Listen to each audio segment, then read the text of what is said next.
Tra i diversi riconoscimenti di Asolo ce n'è uno piuttosto recente che pochi altri borghi in Veneto sono riusciti ad ottenere.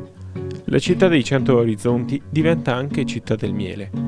L'amministrazione si è impegnata a trasferire ai cittadini la conoscenza di questo variopinto mondo ricco di benefici.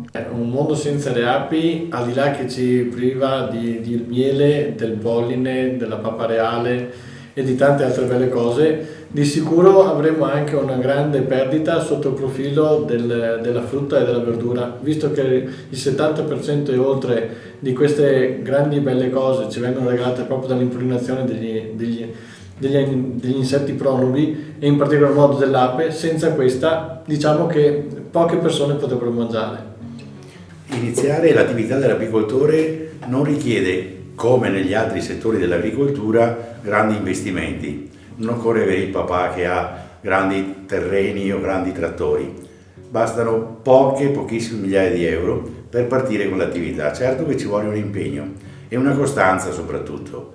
Noi vediamo nel nostro ambiente che un 10% degli addetti, dei giovani che entrano, escono poi dopo un paio d'anni, perché capita l'annata che si produce, capita l'annata come il 2019, dove sono più i costi e i sacrifici che non il risultato.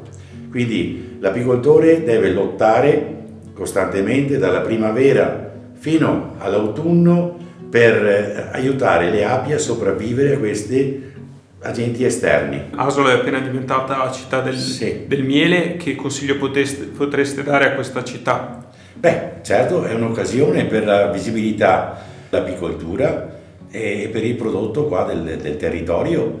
Qua dovrebbe essere il millefiori, il miele di ciliegio. Città del miele significa avere un fiore all'occhiello proprio.